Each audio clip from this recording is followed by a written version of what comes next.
김진의 돌직구쇼에 오신 여러분 반갑습니다. 김진입니다. 전 오늘도 저희 돌직구쇼 오픈 스튜디오 앞에 나왔습니다. 이 매우 매서운 강추위도 이 축구 응원에 대한 열기를 막을 수는 없습니다. 우리 대한민국 국가대표팀 제가 예언했던 것처럼 말씀드렸잖아요. 16강 진출에 성공을 했습니다. 이제 우리는 브라질과 경기를 앞두고 있습니다. 그런데 일본도 크로아티아와 경기를 앞두고 있습니다. 둘 다 이기면 8강전의 한일전이 될 수 있다라는 이 조심스러운 기대감도 양국에서 나오고 있습니다. 잠시 후에 이야기 나눠보죠. 저는 비가 오나 눈이 오나 매일 아침 이곳에서 여러분을 기다리겠습니다. 김진의 돌직구쇼 지금 라이브로 시작합니다. 잠깐만요.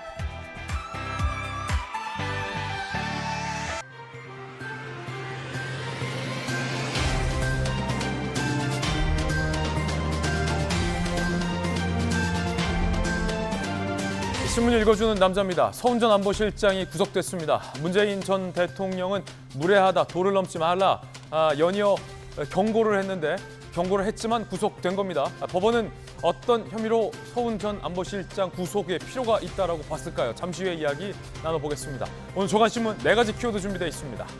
첫 번째 키워드부터 살펴보겠습니다. 첫 번째 키워드는 바로 이겁니다. 도전. 위대한 도전이 이제 이미 시작됐습니다. 동아일보 1면입니다. 10% 확률을 뚫고 16강에 진출한 팀 코리아, 대한민국 팀입니다. 내친 김에 세계 1위도 깨보자. Why not? 세계 2위도 16강 진출 좌절됐는데 뭐 세계 1위라고 별게 있겠습니까? 물론 브라질입니다. 네이마르가 뛰고 있는 브라질이긴 하지만 우리는 손흥민이 뛰고 있는 또 대한민국 아니겠습니까? 특히나 일본도 나란히 16강에 올라와 있는 터라 우리가 브라질 이기고 일본이 크로아티아와 이기면 8강전에서 만나게 됩니다. 만나야죠. 이제 만나러 갑니다. 자, 이어서 이 두 번째 키워드 살펴보겠습니다. 두 번째 키워드는 바로 이겁니다. 100. 경향신문이 오늘 5면에 쓰고 있는 기사입니다. 100. 이재명 대표가 취임 100일을 맞았습니다. 그런데 앞전 대표들의 나름 화려했던 100일 기자회견은 없을 걸로 보입니다. 경향신문은 방탄의 민생을 놓쳐 리더십이 흔들거린다라고 혹독한 평가를 내놨습니다. 취임 100일 경향신문의 평가는 방탄의 민생을 놓쳐 리더십 흔들. 과연 이재명 대표 측은 오늘 경향신문이 평가하고 있는 이 평가에 동의를 할까요? 궁금해집니다. 잠시 후에 이야기 나눠보죠. 이어서 다음 키워드입니다. 세 번째 키워드는 뭘까요? 바로 이겁니다. 투톱. 투톱. 서울신문 6면입니다. 서훈 전 실장은 구속됐고 노영민 전 실장은 출국 금지 조치에 처해졌습니다. 윤석열 정부 첫 해 검 칼끝에선 문 청와대 투톱 서훈 노영민. 물론 혐의는 다릅니다. 그런데 이제 앞으로의 논란은 문재인 전 대통령을 이 수사가 겨눌지 여부입니다. 서해 피격 책임자는 서훈 전 실장으로 봤지만 문재인 전 대통령이 최종 승인은 내가 했다라고 이 앞전의 입장을 밝힌 만큼 검찰 수사의 향방이 주목됩니다. 잠시 후에 상세한 이야기 나눠보겠습니다. 자, 이어서 네 번째 키워드입니다. 마지막 키워드는 이겁니다. 유령. 한국일보 2면입니다. 모든 방공망을 뚫는 폭격기 미국이 유령을 완성했습니다. 가장 진화한 스텔스 전략 폭격기 B-21 레이더가 처음으로 공개됐습니다. 일단 모양도 우주선 같습니다. 납작한 공면의 외형은 레이더에 걸리지 않는 스텔스 기능을 극대화했다고 합니다. 현존하는 지구상에 있는 폭격기 중에 가장 은밀하고 위력적인 폭격기 유령을 미국이 공개했습니다. 2026년부터 100대를 미국은 운용할 계획이라고 합니다. 미군의 군사력이 점점 위협적이어졌습니다. 지금까지 신문 읽어주는 남자였습니다.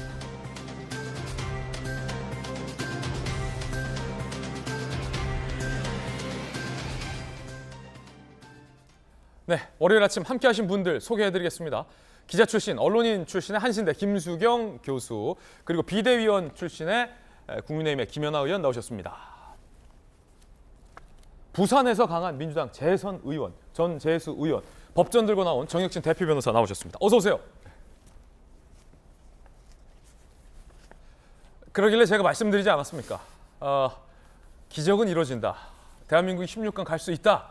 역시 모든 국민들의 염원을 담아 우리 대한민국이 해냈습니다. 이제는 브라질입니다. 세계 1위 브라질을 앞두고 있습니다. 그 이야기 지금 시작하겠습니다. 기분 좋은 16강 진출 소식에 아마 많은 국민들 기분 좋은 주말 보내셨으리라 봅니다. 그런데 강호 중에 이런 강호는 없다. 세계 1위 브라질과의 경기를 오늘 우리는 앞두고 있습니다. 그러니까 오늘 밤 12시를 지나서 내일 새벽 4시에 경기가 예정돼 있습니다. 브라질과 16강전 경기입니다.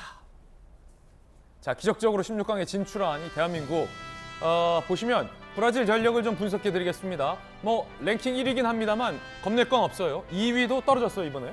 2위가 하지 못한 걸 대한민국이 했기 때문에 자, 이제 랭킹은 의미 없다. 여러분 이렇게 생각하시면 될 것 같습니다. 상대 전적도 의미 없습니다. 1승 6패, 6승 1패인데 좀 봐봤자 괜히 위축되거든요. 의미 없어요. 그래서 안 보는 게 나아요. 월드컵 최고 성적 우리는 4강에 4위 오른 바 있죠. 브라질은 우승 5회인데 이거 의미 없습니다. 옛날 일이에요. 과거는 묻지 않는 게 좋습니다. 2002년이 우승인데요. 뭐 의미 없습니다. 자, 전체 이적료 몸값을 보면 우리나라는 1억 5,900만 유로, 브라질은 14억 5,500만 유로인데 이거 의미 없습니다. 이게 뭐 몸값이 높다고 해서 경기 잘 뛰는 건 아닙니다. 자, 의미 없는 숫자들 확인해봤습니다. 야, 초장부터 저런 기록을 보니까 의미가 없습니다. 자, 하지만 뭐 일단은 손흥민 선수와 브라질의 네이마르 선수가 각각 주목받는 스타 선수들인데 두 선수 모두 다 이제 부상을 딛고서 이번 16강전에 임한다라는 공통점이 있습니다. 함께 보시죠. 결국 이제 투지의 문제 아니겠습니까? 손흥민 선수와 네이마르 선수 뭐 세계적인 월드클래스 선수입니다. 손흥민, 네이마르 뭐 월드클래스 선수로서 기량은 뭐 위대합니다, 정말. 보시면 2014년 브라질 대회 때 골을 터뜨린 바 있죠. 2018 러시아 대회에서 2골, 한 골 더 추가하면 안정환, 박지성 선수의 3골을 넘어 한국 선수 월드컵 본선 최다골 기록. 손흥민 선수는 뭐 욕심내야 합니다.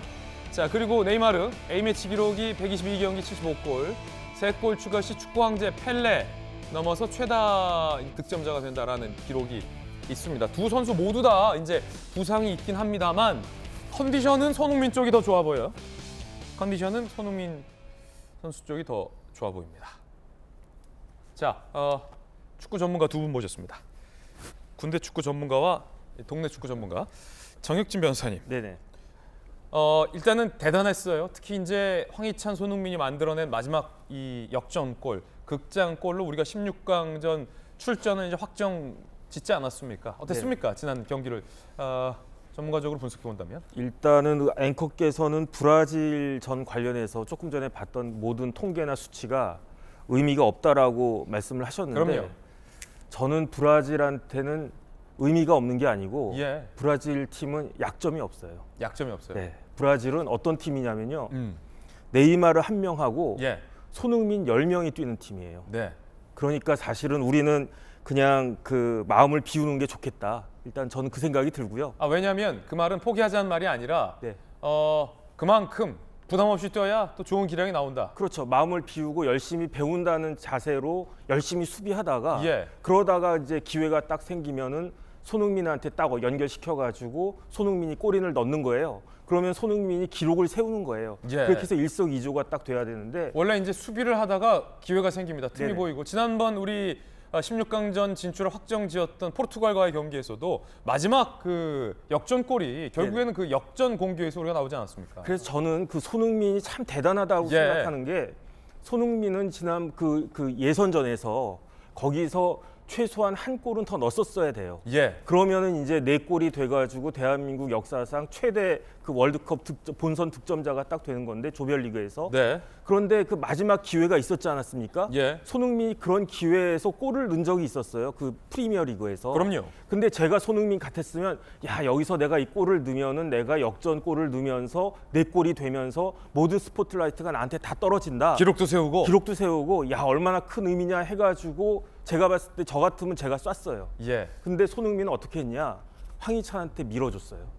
그래가지고 더 완벽한 기회를 만들어가지고 역전승을 해가지고 16강에 간 거예요. 네. 그러니까 참 손흥민은 기술도 기술이지만 인성도 참 대단하다. 제가 나이는 더 많이 먹었지만 배울 게 정말 많은 선수다. 저는 그렇게 생각을 하고요. 예. 손흥민이 열심히 뛰고 우리가 배우겠다는 자세로 하면 기적은 원래 한 번 일어나는 거거든요. 그런데 이번에는 두 번도 일어날 수 있지 않을까 하는 생각이 듭니다. 그렇습니다.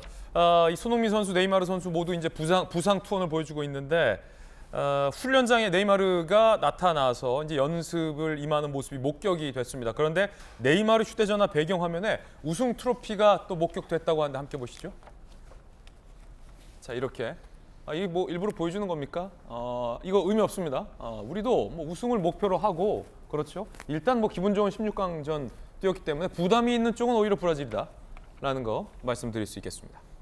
그런데 브라질전 주심에는 벤투 감독에게 퇴장, 레드카드를 줬던 그 심판이 또 나온다고 합니다. 심판이 이분밖에 없나요? 김소영 교수님 어떻게 된 겁니까? 이거 어떻게 안 됩니까? 그렇죠. 지금 프랑스 국적의 튀르팽 그 심판이 주심을 맡게 됩니다. 브라질과의 경기에서. 근데 이 사람이 아시다시피 그 벤투 감독에게 경기가 다 끝났는데 레드카드를 줘서 결국 포르투갈전에 벤투 감독이 들어오지 못하게 됐던 그 사람이죠. 바로 그 사람이 지금 브라질전에 이제 주심으로 투입된다고 하니 좀 조심을 해야 될 필요는 있는 것 같아요. 아무래도 이제 심판의 오심 같은 것들은 조정할 수 있는 여러 가지 과학 기술들이 많이 발달해서 뭐 VR이라든가 이런 것들로 볼 수가 있는데 이 항의에 대해서는 굉장히 예민하게 반응하는 사람이 이 심판이거든요. 그렇다 보니까 항의했을 경우에 뭐 옐로우 카드라든가 레드 카드 같은 것들을 남발할 수도 있습니다. 그러니까 태도에 대한 문제이기 때문에 이거는 뭐 비디오 판독 같은 것들로 어떻게 뒤집을 수가 없어서 아무래도 축구도 사람이 하는 일이다 보니 이 부분에 대해서는 좀 우리 선수들이 좀 조심해서 뭐 옐로우 카드나 레드 카드를 받지 않도록 주의하면서 영리하게 또 게임을 풀어가는 그런 지혜가 좀 필요할 것 같습니다. 예. 옐로 카드를 줬던 그 심판이군요. 그러니까 옐로 카드를 한 장 받은 상태에서 또 이에 경고가 되니까 퇴장이 된 건데 조규성 선수와 주심 벤투 감독에게 옐로 카드를 줬던 그 주심이 또 온다. 근데 뭐 한번 겪어봤기 때문에 우리가 패턴, 심판의 어떤 성향에 대해서도 이미 알고 있습니다. 조규성 선수와 황희찬 선수의 어떤 응원의 메시지, 감사의 메시지 저희가 확보했습니다. 한번 들어보시죠.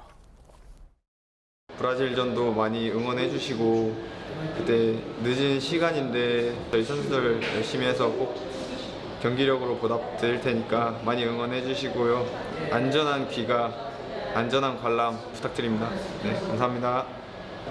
저희가 이렇게 16강까지 올 수 있도록 너무 많은 응원 보내주셔서 또 감사드리고 또 이렇게 16강도 이렇게 늦은 새벽 시간에 또 한다고 들었는데 이렇게 추운 날씨에도 불구하고 많은 응원해 주셔서 너무 감사드립니다. 자, 이 응원하시는 우리 또 국민 여러분들의 건강까지 걱정하는 우리 선수들의 메시지였습니다. 윤석열 대통령이 손흥민 선수와 격려 전화를 했습니다. 뭐라고 격려했을까요? 함께 들어보시죠. 참 어려운 경기였는데 너무 잘했어요. 아주. 네, 너무 감사합니다. 나는 경기 끝나고도 오늘 지금 조금 전까지 경기를 몇 번 봤습니다. 우리 하여튼 손흥민 선수가 주장으로 동료들과 후배들을 아주 잘 리드해줘가지고 경기를 보는데 아주 뿌듯했어요. 정말 이 어려운 국가 상황에 국민들도 많이 힘들고 이런데 정말 우리 국민들한테 큰 위로와 희망을 줘서 기쁨을 줘서 정말 고맙다고 우리 선수들한테 꼭 좀 전해 주십시오. 네, 제가 꼭 전달할 수 있도록 하겠습니다. 너무 감사드립니다. 브라질하고의 화요일 경기도 아주 자신감 가지고 마음껏 뛰시기 바라겠습니다. 네, 저희가 가진 거 최선을 다해서 나라를 위해서 열심히 잘 준비하도록 하겠습니다.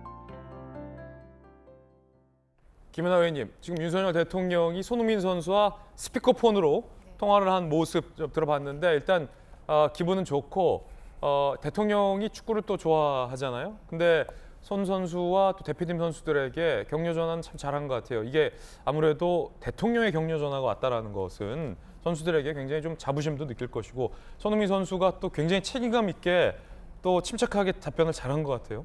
저도 저 통화 영상을 오늘 보고 네. 오히려 대통령이 경기를 막 마치신 선수처럼 흥분되어 있고 그렇죠. 격양되어 있고 손흥민 주장은 굉장히 침착하게 전화를 받네요. 그래서 대통령께서 굉장히 기분이 좋으신 것 같고 지금 이제 국내 상황이 여러 가지로 어렵지 않습니까? 특히 지난주는 화물연대 파업 때문에 업무 개시 명령을 내리는 등 굉장히 정부도 강경 대응을 하고 있고 또 물가라든가 여러 가지 지금 민생 지표들이 어렵기 때문에 국민들이 축구 경기를 응원하면서도 예. 사실은 삶이 어려운데 이거라도 조금 뭔가 희망을 줄 수 있는 일이 되지 않을까에 굉장히 국민들이 좀 관심을 가졌었는데요.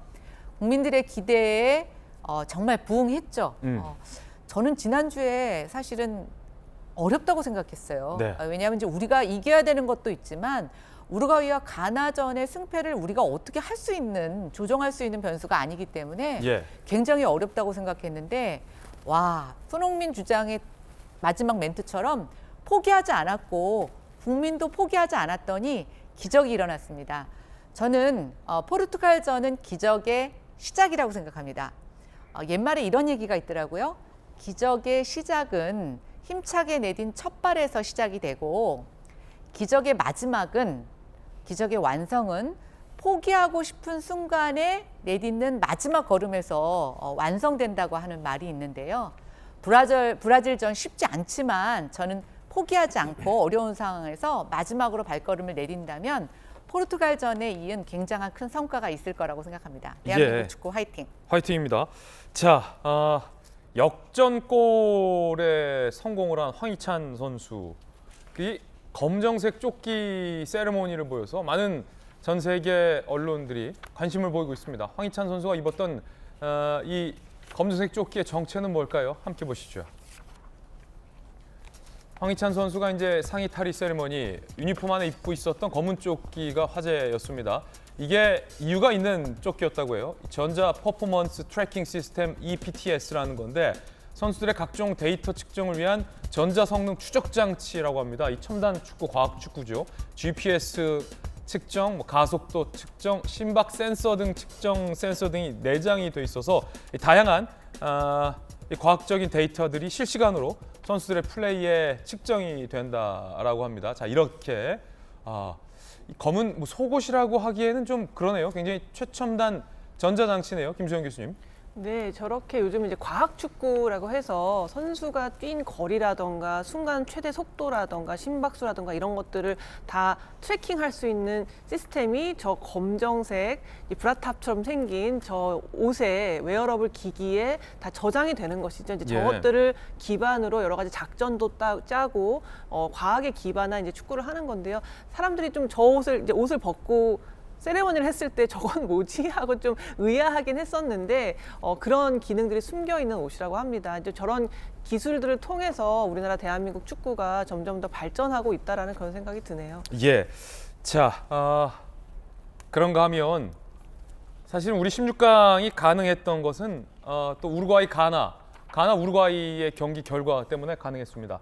우루과이가 가나의 어쨌든 저항으로 16강 진출에 불발됐고 이 대한민국이 올라갔는데요. 12년 전 악연이 또 우루과이, 가나가 있었다고 합니다. 가나로서는 12년 전에 서름을 되갚아줬다. 뭐 이런 분석도 나옵니다. 함께 보시죠. 가나, 한국과 조별리그 A조 편성 2차전에서 한국의 승리를 거뒀죠. 그제 우루과이에 0대2로 패하면서 16강 진출에 실패했습니다. 경기 중 우루과이가 16강 진출을 위해 한 골이 더 필요하다는 걸 알았다. 가나 수비수 얘기예요. 동료들에게 우리가 16강 갈 수 없다면 니들도 못 가. 굉장한 투지. 우루과이도 못 가게 막자라고 얘기를 했다라고 아예 이게 얘기를 할 정도입니다. 그 이유는 2010년 남아공 월드컵 가나 우루과이 8강전 악연이 있습니다. 1대1 연장전 상황에서 우루과이의 수아레스가 가나의 슛을 손으로 막아서 퇴장. 가나의 페널티킥 실축으로 이어진 승부차기에서 우루과이가 승리를 해서 4강에 진출했기 때문입니다. 그러니까 반칙을 해서 우루과이가 올라갔다 이거죠. 자, 가나 대통령 입장도 나올 정도입니다. 복수의 날을 10년간 기다렸다. 아우, 가나 국민들 솔직해요. 복수의 날을 10년간 기다렸다. 한국 16강 진출 후 한덕수 총리에게 축하한다라고 전화를 했다라고 하면 대단한 대통령입니다. 예. 전재수현님, 이 가나는 솔직함이 미덕입니다. 대통령이 우리 한덕수 총리에게 전화 걸어서 가나는 떨어졌는데 대한민국 16강 진출 축하한다. 뭐 가나 우리 수비수 선수도 우리가 못 가면 우루과이 너네는 못 간다. 12년 전에 그 핸드볼 반칙을 기억하고 있었던 겁니다. 어떻게 보십니까? 글쎄 뭐 저 보도가 사실인지는 잘 모르겠습니다. 네네. 예, 잘 모르겠는데 어떻든 그 한덕수 총리가 지금 2030 부산 월드 엑스포 유치를 위해서 아프리카에 가 계시거든요. 그렇죠. 예, 아프리카 여러 나라를 돌고 있는데 아마 아프리카에 가 계시기 때문에 아마 가나 대통령께서 그것을 알고서 어떻든 우리 국민들의 염원이었던 16강 진출을 확정을 했기 때문에, 그리고 더더구나 우루과이와 가나전에서 우루과이가 한 골 더 넣으면 사실은 우루과이가 진출을 하는데 가나가 어떻든 우리나라가 이제 16강 진출하는데 큰 도움을 준 것은 사실이거든요. 그런 측면에서 아마 뭐 축하한다 이런 이제 전화를 드린 것이 아닌가 이렇게 보여지고, 이 스포츠 경기가 무슨 뭐 12년 전에 어떤 복수의 칼을 품고서 오늘 우리가 뭐 복수를 했다 이렇게 이제 스포츠 경기를 보기는 좀 어려울 것 같고요. 예. 어떤 축하한다, 16강 진출 축하한다 이런 측면에서 가나 대통령이 이전에 우루과이와 12년 전에 있었던 그것을 떠올리면서 축하한다는 차원에서 말씀을 하신 게 아닌가 그렇게 보여집니다. 어떻든 오늘 이제 새벽이잖아요. 예. 우리가 피파 랭킹대로 운동 경기 결과가, 스포츠 경기 결과가 나오면 국민들이 또 사람들이 스포츠에 열광 안 합니다.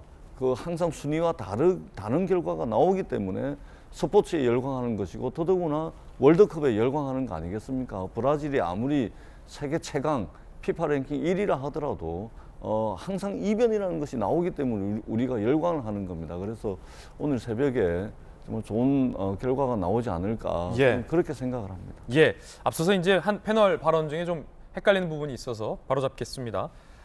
브라질전의 주심은 튀르팽이 주심이고, 이분은 이제 우루과이와의 전에서 옐로 카드를 줬던 분이고, 벤투 감독에게 레드 카드를 줬던 심판은 가나전 주심을 맡았던 테일러 심판이라는 거 다시 한번 정확하게 바로 잡겠습니다. 한국의 16강 진출에 정치권도 환호를 했습니다. 정치권 반응 함께 보시죠.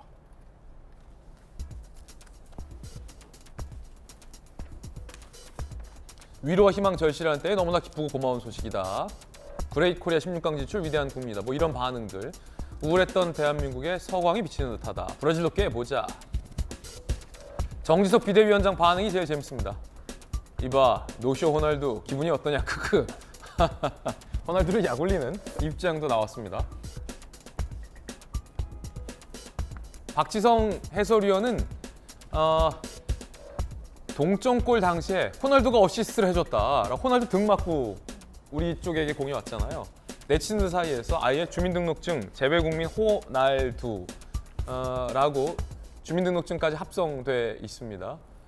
호날두 어디 호십니까? 자, 이런 패러디물도 유행하고 있다고 합니다. 정혁진 변호사님. 네네. 자, 이제 뭐 호날두 선수와 손흥민 선수의 플레이를 ESPN이나 외신 매체가 비교를 합니다. 손흥민 선수에게는 거의 만점에 가까운 평점을 줬고, 호날두 선수에게는 뭐 3점 몇 이렇게 아주 낮은 평점을 주기도 했어요. 네네. 그만큼 지난 포르투갈전에서의 두 선수의 활약이 대조적이었다.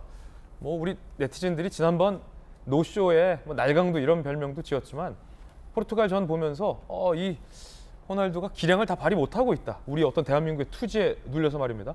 브라질전에서도 우리 선수들의 투지에 뭐 네이마르나 세계급 선수들이 이렇게 좀 주눅들 수도 있어요. 일단은 손흥민 선수의 우상이 호날두였다고 그랬단 말이에요. 어렸을 때 그래요? 호날두가 너무너무 잘하는 걸 딱 보고 내가 저런 선수와 같이 돼야 되겠다라고 생각을 했는데, 이번 경기에서는 아주 그냥 호날두를 압도를 갖다가 했으니까. 근데 어쨌든 이런 것들이 스포츠의 힘이 아닌가 싶고요. 그다음에 포르투갈 입장에서도 뭐 비록 그 요번에 지긴 했지만, 우리나라한테 지긴 했지만 1등으로 올라가서 브라질 피했으니까 그렇게 나쁜 기분은 아니지 않을까 그런 생각이 듭니다. 예, 저는 제일 재밌었던 게 이 한덕수 총리가 아프리카 2개국 순방 중인데 가나 대통령과 만났잖아요. 가나 대통령 성함도 뭔가 좋아요. 나나 아쿠푸아도 대통령, 나나 아쿠푸아도 대통령. 한덕수 총리에게 직접 만나서 끊임없이 16강 축하한다라는 인사를 직접 이렇게 건넸다고 하는 거 보면 가나 대통령도 대한민국 응원했어요. 제가 봤을 때 대한민국 응원했다라는 느낌 듭니다. 자, 어쨌든 내일 새벽입니다. 내일 새벽 온 국민이 하나의 염원으로 응원 부탁드립니다. 자, 첫 번째 기분 좋은 소식으로 출발했습니다. 이번엔 저희들이 준비한 본격적인 이야기 시작하겠습니다. 서훈 전 실장이 사회공무원 피격 사건의 진상을 은폐했다라는 혐의로 법원이 구속영장을 발부했습니다. 그 이야기 지금 시작합니다. 사실은 문재인 정부 청와대 투톱은 노영민 실장, 서훈 전 안보실장 두 명의 실장님들인데 한 분은 출국 금지, 한 명은 구속이 됐습니다. 자, 사유는 무엇일까요? 혐의는 무엇일까요? 먼저 서훈 전 실장에 대해서 법원이 구속영장을 발부했습니다. 구속이 됐어요. 법원, 범죄의 중대성, 피의자의 지위 및 관련자들과 관계에 비춰 증거 인멸에 염려가 있다. 서훈 전 안보실장 구속영장 발부, 구속됐습니다. 피살 다음 날, 우리 공무원의 피살 다음 날 관련 첩보 삭제 지시가 이루어졌다. 검찰은 이 월북 근거 부족에도 해경에게 월북 정황 발표를 지시했다. 라는 혐의를 서훈 전 실장에게 두고 있습니다.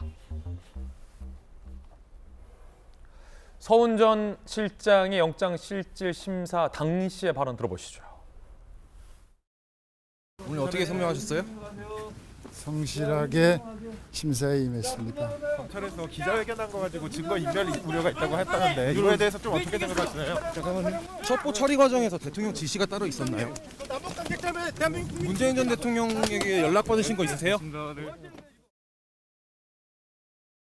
자, 정혁진 변호사님, 법원이 지금 구속영장을 발부했습니다. 네네. 청와대 투톱 중에 원톱이 이제 구속이 된 겁니다. 네네. 법원의 영장 발부 사유 정확히 좀 해석을 해주시죠. 일단 저는 이게 예. 구속영장이 발부가 될까 좀 긴가민가한 면이 있었어요. 왜냐하면 서욱 전 장관하고 김홍희 전 해경청장이 구속영장이 발부가 됐는데 한 열흘쯤 있었나요? 그 이후에 구속적 부심이 또 인용이 됐단 말이에요. 예. 그러니까 이제 거기서 지금은 이제 석방이 됐죠.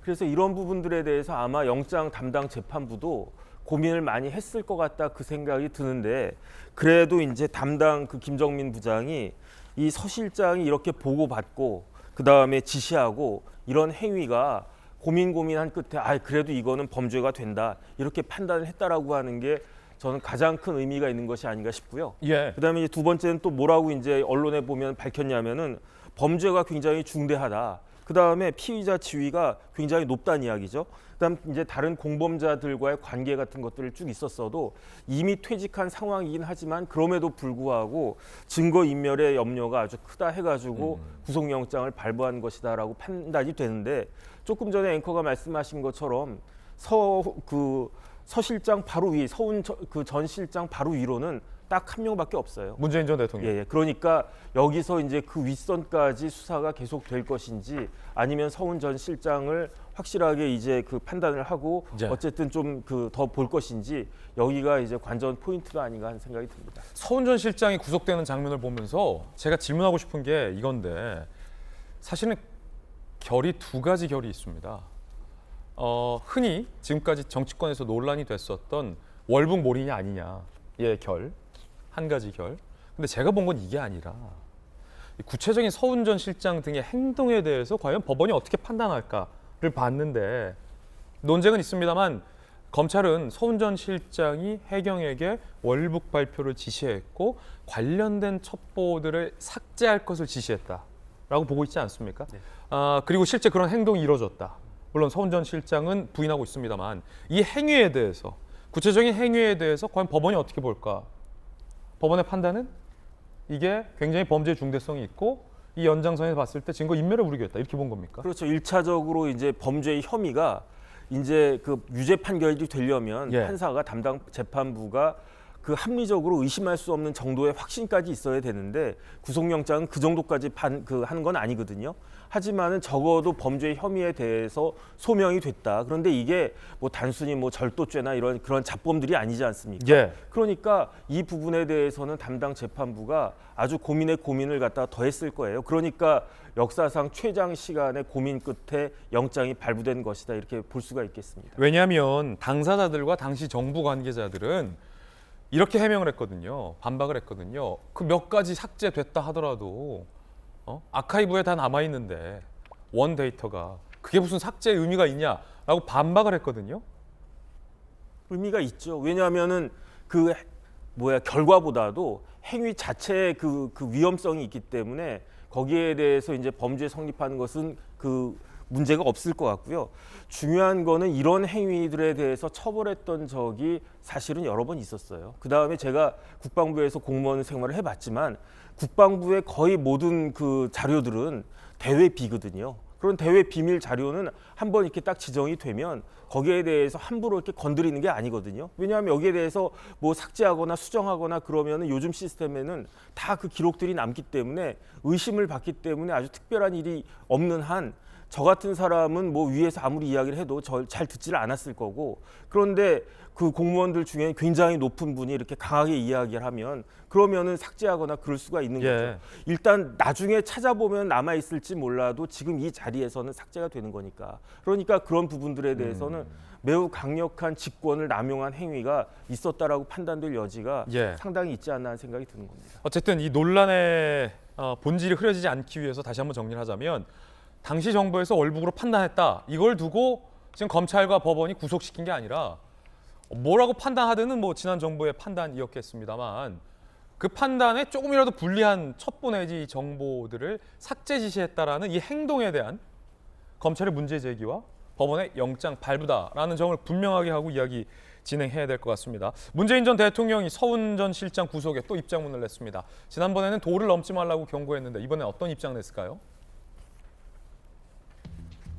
지난번 내가 최종 승인자다, 부디 도를 넘지 않길 바란다 라고 강한 경고를 했습니다. 서훈 전 실장이 구속되자 모든 정부 대북 협상에 참여한 최고의 북한 전문가, 전략가, 협상가, 그런 자산을 꺾어버리다니 안타까운 일이다 라고 입장을 냈습니다. 김수현 교수님, 어떻게 보십니까? 물론 동의합니다. 서훈 전 실장이 북한 전문가고 전략가이고 협상가이긴 합니다만 문 전 대통령의 메시지가 조금은 좀 결이 달라요. 앞에서는 이 수사에 대해서 도를 넘지 말라라고 강하게 결백을 강조했다면 지금은 갑자기 안타까움을 표현합니다. 이런 전문가가 꺾여버렸다. 사실 전문가임은 맞겠죠. 근데 전문가인 거랑 지금 이렇게 구속이 된 거랑 무슨 상관인가요? 전문가는 아무 잘못을 안 하나요? 전문가이기 때문에 그럼 구속 사유에서 자유로울 수 있는 겁니까? 사실 지금 이태원 참사로 책임자들 뭐 조사하고 수사하고 구속해라 이런 얘기들 많잖아요. 다 그 사람들 그 업계에서는 굉장히 베테랑이고 다 전문가들입니다. 그렇지만 그 사람에게 문제가 있거나 잘못 판단했거나 한다면 당연히 죄를 물을 수 있는 거기 때문에 대북 전문가인데 이런 사람을 꺾어버리다니 안타깝다라는 건 물론 안타까운 일일 수는 있겠지만 구속되는 거와는 아무 상관이 없는 얘기다. 저는 그런 생각이 들고요.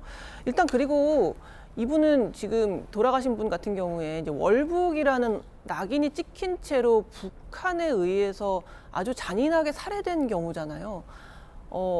이태원 참사로 돌아가신 분들의 죽음만큼이나 이분의 죽음도 너무나 끔찍한 것이고 또 피해자 가족들의 삶이 정말 처참하게 짓밟힌 사건이기 때문에 아주 철저하게 조사가 이루어져야 되고 잘못 있는 사람이 있다라면 당연히 처벌돼야 마땅한 것이죠. 그렇기 때문에 뭐 서훈 안보실장 같은 경우에 이분이 1980년에 안기부에 들어갔거든요. 그러니까 전두환 때부터 안기부에서 일을 했으니 얼마나 전문가겠습니까? 북한에 대해서는 너무나 많이 다뤄본 사람일 거예요. 근데 그것은 그것이고 당연히 잘못이 있으면 따져봐서 법원에 가서 판단을 받자는 거잖아요. 지금 검찰이 이 사람을 감옥에 넣을 수 있는 게 아닙니다.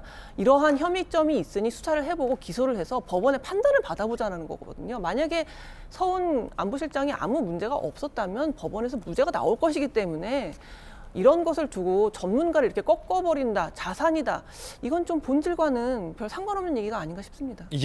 자, 문재인 전 대통령의 이 같은 입장은 민주당 김의겸 대변인의 논평과 궤를 같이 합니다. 김의겸 대변인 이야기 들어보시죠. 국민의힘의 능멸이 도를 넘고 있습니다. 서 전 실장은 한반도 평화에 기여한 탁월한 협상가로 국가가 보호해야 할 자산입니다. 이제부터 어떤 전문가가 한반도 평화를 위해 나서겠습니까? 그저 윤석열 대통령의 선제 타격론에 장단을 맞춰 전쟁광들만이 날뛸 게 뻔합니다. 자, 민주당에서는 전쟁광 얘기까지 나오고 있는 상황입니다. 굉장히 지금 격앙됐다라는 분석이 많습니다. 문재인 전 대통령의 입장은 뭘까? 김의겸 대변인은 왜 이런 격앙된 논평을 내놨을까? 전재수 의원님 어떻게 보십니까? 그러니까 이제 저희들은 이제 이런 문제의식을 예. 가지고 있는 것이죠. 사실은 외교적 사안 또는 이제 안보와 관련된 사안이 사법적 잣대로 이제 판단이 된다. 뿐만 아니라 이제 월성 원전이라든지 이제 정부 정책과 관련된 사안들이 모든 것이 다 이렇게 사법적 잣대로 이제 판단이 돼버리면 과연 특히 외교 안보 사안 같은 경우는 국익을 위해서 소신을 가지고 일할 수 있는 사람이 과연 몇이나 되겠냐. 굉장히 소극적이고 위축된 그런 형태를 좀 띌 가능성이 있지 않겠느냐. 이런 이제 우려가 있는 것입니다. 또 정책적 사안만 하더라도 공무원들이 소신을 가지고 어떤 공익을 위해서 과연 일을 할 수 있겠냐. 예. 이제 이런 우려가 있는 것이죠. 그렇기 때문에 사실은 정치가 사법화되고 행정이 사법화되는 것에 대해서 이제 우려하는 것들이 바로 그런 부분들이거든요. 특히 이제 이 안보 사안 같은 경우는 지금 이제 월북몰이를 했다. 그리고 증거를 말하자면 삭제하고 또 했다라고 해서 이제 구속영장을 이제 발부를 한 것인데 사실은 이 과정은 굉장히 복잡한 과정이거든요. 여러 첩보가 있고 그리고 이 첩보를 가공하고 분석해가지고 정보로 만들어내고 그리고 이 정보에 바탕을 해가지고 소위 말해서 정보 판단을 하게 되는 것이거든요. 네. 그리고 국방부와 해양경찰청의 첩보와 정보를 가지고서 청와대가 판단을 한 거거든요. 근데 이런 판단의 영역에 과연 사법적 잣대를 이렇게 들이대는 것이 과연 국익에 맞는 것인지 이런 우려가 이제 든다는 것이고 법원의 결정은 존중해야 되겠죠. 그렇다 그래서 법원이 완전 무결한 판단을 내리는 것은 아니다. 그렇죠. 이 말씀을 드리는 것이고요. 조금 전에 이제 국방부 장관, 해양경찰청장도 구속영장이 발부가 됐다가 구속적부심에서 또 석방이 된 사례도 있습니다. 그렇기 때문에 추후에 구속적부심을 신청을 하게 될지 안 하게 될지는 모르겠지만 법원의 재판 과정을 통해서 이 안보 문제에 관한 이 부분 사실관계들을 조금 더 확인을 해서 법원에서 재판 과정을 좀 지켜봐야 되겠다. 이런 말씀을 드리도록 하겠습니다. 예, 그럼 국민의힘의 입장은 뭘까요? 이번엔 국민의힘의 박정하 수석대변인의 이야기 들어보겠습니다. 왜 이렇게까지 하는지 도무지 이해할 수가 없습니다. 문재인 전 대통령이 과민하게 반응하는 것은 서훈 전 실장을 두둔해 어떻게든 자신에 대한 책임을 피하고 싶어서로 해석됩니다. 제발 도는 넘지 말아 주십시오.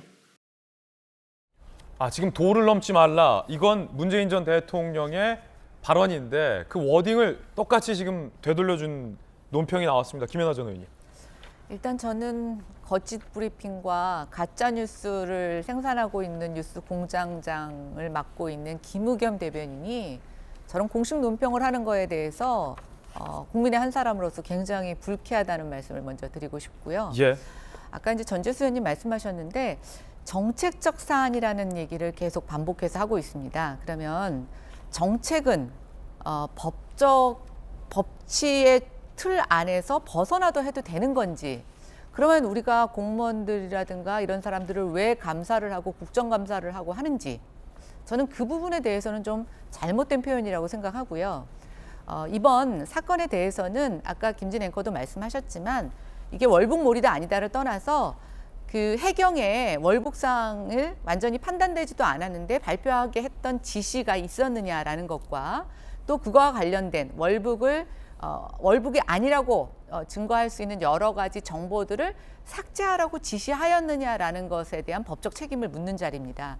근데 제가 좀 안타까운 건 문재인 대통령의 등장이 조금 너무 앞섰다라는 겁니다. 예. 결국은 문재인 대통령도 이 부분에 대해서 책임이 있으시겠죠. 왜냐하면 최종 결정권자니까. 그래서 저는 이 부분에 대한 법적 책임에 대한 결과가 나오고 나서 본인의 입장을 얘기해도 늦지 않았다고 생각이 되는데 굉장히 지금 서두부터 입장을 서둘러서 얘기를 하고 계십니다. 그리고 한 번이 아니라 지금 수사가 또 진행이 될 때마다 입장을 내고 계신데 이게 과연 전직 대통령으로서 바람직한 입장 표시인지는 좀 의문을 제기하고 싶고요.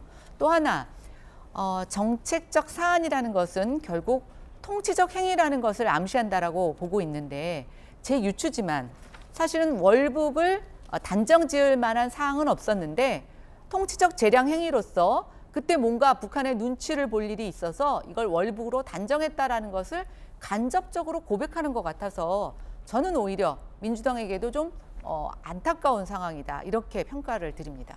자, 여야의 의견도 함께 전해드리고 있는 상황입니다. 박지원 전 원장은 서훈 전 실장 구속에 반발했습니다. 그런데 검찰 내에서는 이 박지원 전 원장 소환 초읽기다 이런 얘기도 나옵니다. 서훈 구속 이건 아니다. 정권 바뀔 때마다 왜 이런 일 되풀이되나. 그제 SNS에 입장을 냈습니다. 하지만 검찰은 박지원 전 원장 서훈 지시받고 첩보 삭제 혐의 등 연내 소환 조사 관측이 나오고 있습니다. 청와대 출신 인사는 조선일보와의 인터뷰에서 검찰 수사 중인 문정부 관계자만 수십 명이다. 그 끝은 결국 문재인 대통령일 것이다. 이원석 검찰총장. 전직 대통령께서는 국가와 국민을 대표했던 분이라 신중을 거듭하고 절제 중이다라고 지난 2일에 입장을 낸 바도 있습니다. 박지원 전 원장도 결국 똑같은 혐의를 받고 있는데 지난 2일에 나는 두목이 아니다라고 밝힌 바 있습니다. 들어보시죠. 조폭들도 제일 두목은 마지막에 잡아가잖아요. 그런데 서훈 실장을 그렇게 처리하고 이제 보도에 보면은 이재명 대표와 박지원 전 국정원장을 검찰에서 소환한다. 이건 아니잖아요. 저는 그렇게 두목이 아닙니다. 혹시 검찰 소환 있으면 포토라인에 당당히 쓰실 저는 겁니까? 가죠. 왜 제가 숨어서 뒷문으로 갑니까? 질문도 다 받을 겁니까? 질문도 받고. 제가 그렇잖아요. 뭐 무슨 죄를 졌습니까? 죄 짓지 않는 사람을 왜 검찰에서 부릅니까? 그런가 하면 노영민 전 비서실장에 대해서는 출국 금지 조치가 내려졌습니다. 이유는 뭘까요?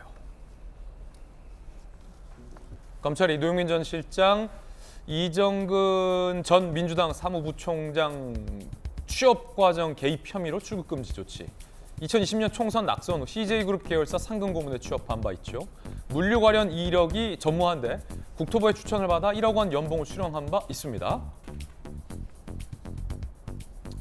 검찰 수사 때 확보된 문자에는 실장님 찬스뿐, 민주당 지역위원장과의 겸직 의혹에 겸직 가능하다라는 이런 메시지들도 검찰이 확보한 것으로 전해집니다. 정혁준 변호사님, 노영민 전 실장과 서훈 실장, 전 문재인 정부 청와대 투톱이라 부를 수 있는데 이분은 지금 출국 금지예요? 혐의가 뭡니까? 일단은 이제 출국 금지는요. 어떤 때 그 발해지냐면은 범죄 수사의 필요성이 있을 때, 다시 말해서 노 전 실장에 대해서 그 검찰이나 경찰이 범죄 수사를 할 필요성이 있는 그러한 대상이다. 이렇게 이야기를 갖다 하는 거고요. 그런데 원래 출국 금지는 한번 딱 잡아놓고 뭐 주구장창 이게 아니고 원래 기간이 원칙적으로는 1개월 이내고 그다음에 이제 도주 등 특별한 사정이 있을 때는 3개월 이내에 그 기한을 정해가지고 그 정도만 출국 금지를 한다는 이야기거든요. 그런데 마찬가지로 노영민 전 실장 하면은 지난 정권의 거의 최고 그 핵심 가장 그 중요한 포스트에 있었던 분 아닙니까? 이제 이런 분에 대해서 출국 금지를 했다라고 하는 것은 이제 수사가 급박하게 진행이 될 거다라고 하는 예고편이다라고 생각이 되고요. 조만간 이제 노 전 실장도 소환되지 않을까 그런 생각이 듭니다. 그렇군요. 전재수 의원님, 제가 이제 좀 민주당 인사들에게 몇 분 취재를 해봤는데 이런 반응이 있더라고요. 아니 출국할 계획도 없는 사람을 왜 출국 금지하냐, 보여주기 아니냐, 뭐 이런 반발도 있던데 전재수 의원은 어떻게 보십니까?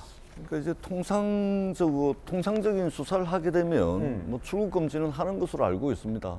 근데 이제 노영민 전 대통령 비서실장 같은 경우는 뭐 이게 범죄 혐의를 받고 있다 그래서 또는 수사를 앞두고 있다 그래서 뭐 해외로 도망을 가겠습니까?